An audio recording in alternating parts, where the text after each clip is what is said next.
I think a distraction-free screen is far more important than people realise.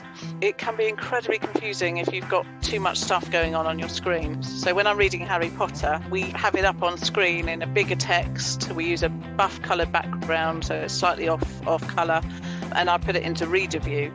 So it's a distraction-free screen. So if they want to follow the text on screen with me, then it's a nice, clear, easy way of reading for them.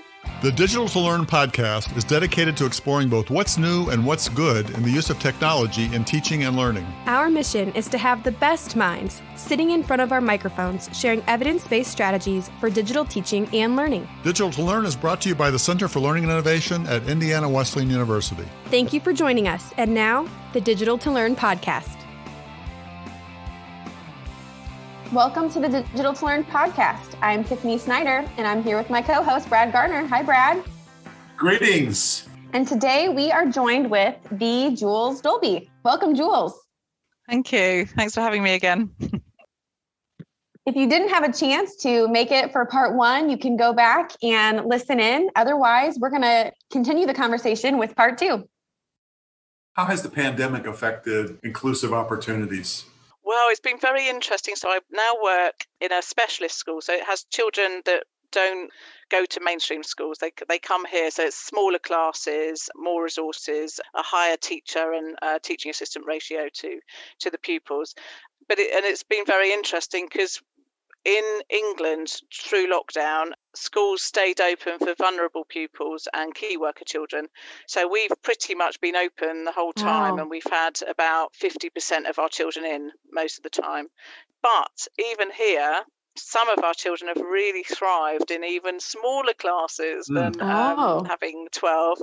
And the fact it's much calmer and that we stay in bubbles. So, so there's fewer transitions that would often upset them. So, so for some of our pupils, they've really thrived. Others that have done remote learning, some have really enjoyed that. So they love coming on to the camera, but they like being in control of their learning environment. So they've really enjoyed remote learning. And then we have other pupils that would like to just have it back to normal and they hate it. So there's differences. So inclusion here, I think for the majority, we've managed okay, but there's certain pupils I think we're worried that we've lost a little bit, and we're worried about getting them back. But we feel we've done a good job. Like most schools, I think. In mainstream schools, so my children go to mainstream schools, and I think with regards to inclusion there, again, the vulnerable children have been invited into school still. So they are still getting some form of education within the school system. So that has helped. Technology-wise, I think I'm really hoping we've turned a corner because in England particularly, our current government has they've not been particularly proactive with technology. It feels that they've stayed quite old-fashioned and they want the power of the pen. And so when we've been encouraging technology, like all the exams are still paper-based, and I'm really hoping we may have turned a corner there, that we can use more technology in schools, right up to exams where, it seems crazy we're still doing stuff in the pen and paper when none of us use pen and paper anymore. So I'm hoping that side of inclusion the pandemic may have made a difference.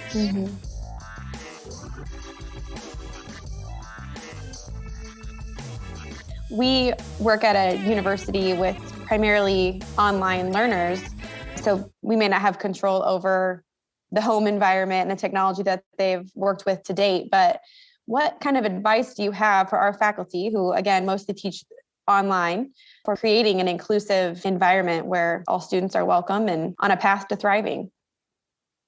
Yeah, and I think on a practical level, I think even online, or in fact even more so online, being able to present information in a way that is accessible to all is really important. So visuals that Brad was saying, why clicker's so lovely. So ensuring visuals. I think a distraction-free screen is far more important than people realise. It can be incredibly confusing if you've got too much stuff going on your screen. And so sort of going into things like reader view sometimes. So when I'm reading Harry Potter, we have it up on screen in a bigger text. We use a buff coloured background, so it's slightly off colour, and I put it into reader view. So it's a distraction-free screen. So if they want to follow the text on screen with me, then it's a nice, clear, easy way of reading for them. So I think some of those sort of just really quite practical levels, a slightly bigger text. You can even change the gap between letters, which is proven to help some readers. So nice, clear, and the font is quite important. So Arial is very good. So using a nice, easily to read font. It's very easy to change the background colour. So those sorts of things can make a big difference. Also thinking about how giving them opportunities. So, it's funny, I think I'm quite a good inclusive teacher, but I talk very quickly. But I do repeat myself and I leave gaps. So it's not so much just talking very slowly that will help, but allowing some thinking time for information to be processed is important. Maybe particularly in online learning, sort of saying, okay, I'm going to give you 5 minutes to read this, and then not talking over them while they're trying to read it, which is what I do all the time. I have to remind myself not to do that. So just sort of presenting the information and then allowing thinking time is very good. Also, I think on an inclusive level, like representation is having varied images of different people. I mean, Women Ed is like this too, making sure that if you're talking about a leader, they're not always like a white male, but also having people who use wheelchairs and having characters in books or whatever learning that you're doing, like with autism or with dyslexia, so everybody feels included as well. So you've got these sort of practical levels of learning strategies and pedagogy, I suppose, is what I call it, but then also how you present your materials as well to be very inclusive makes a big difference. If you're talking about an inventor or a scientist, and making sure you've got women and people of colour and people with dyslexia or autism, that really helps to become an inclusive forum for everybody. Thank you.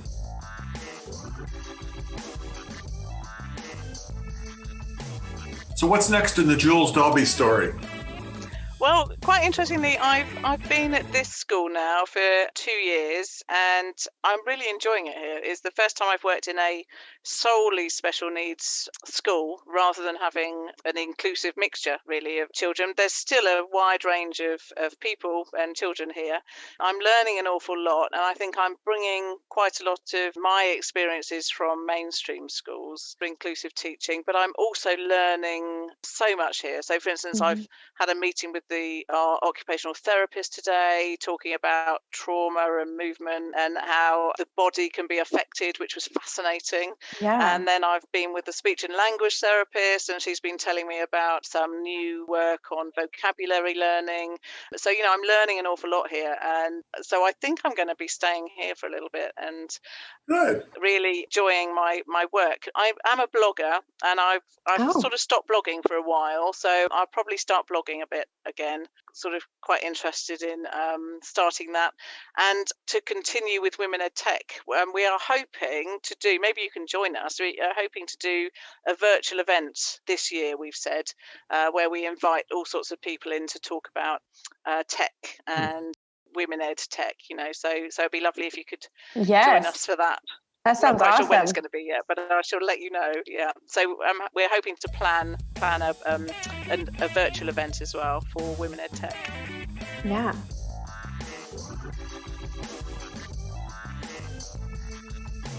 My background is in special education for my entire career virtually. And we always were working to get students to move from special schools into, I think, what you would call mainstream schools. Does technology facilitate that process in some ways? Yeah, I think so. I'd like to think that if technology is embedded within a school and so children are enabled and can use it, then a lot of our children here would be able to be in mainstream schools. It's usually because of a lack of resources and ability and knowledge within the mainstream school that they can't thrive. And technology is often part of that that parcel.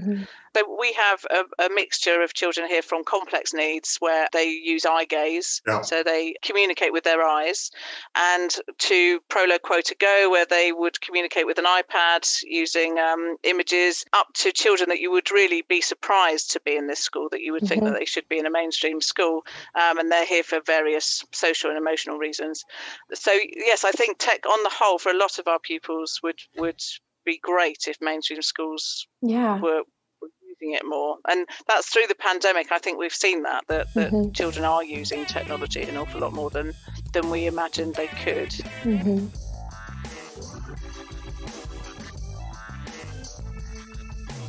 Well, it sounds to me like your advocacy is by example in the ways that you engage with your work and the children with whom you're working and the teachers and so on. It has to be a great motivation for them to do greater things. So thank you for that. Yeah, well, I hope so. Thank you. Well, thank you. It's lovely to hear another colleague that is special needs and assistive technology. So, and in the world of inclusion, it's a great place to be, I think. And I always say I learn far more from the children than they learn from me, usually. Amen. Well, it's been so much fun having you with us today.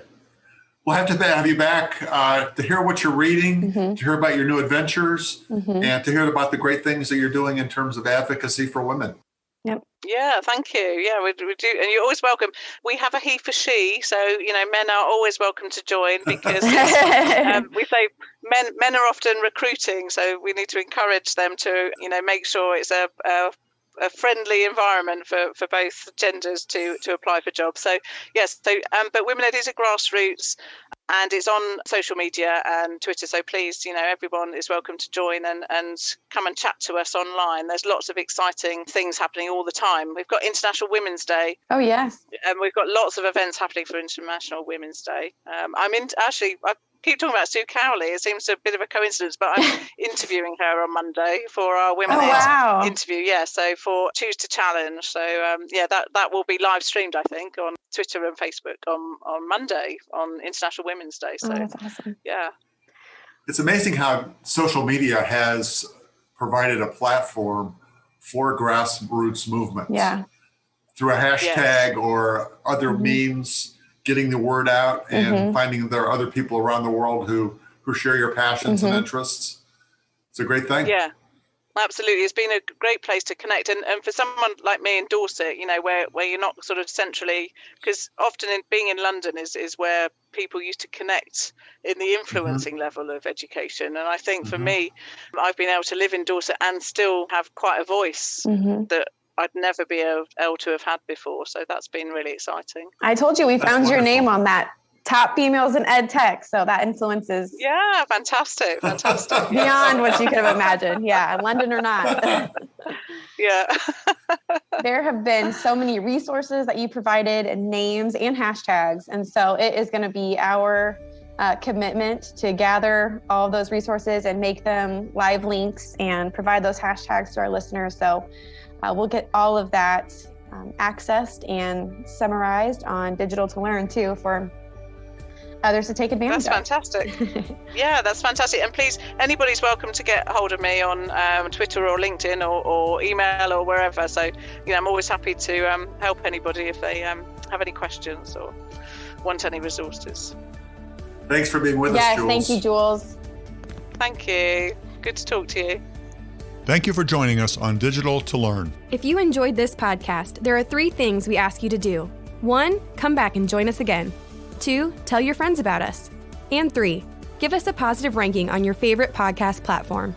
Digital to Learn is brought to you by the Center for Learning and Innovation at Indiana Wesleyan University. It's a digital world. Always keep learning.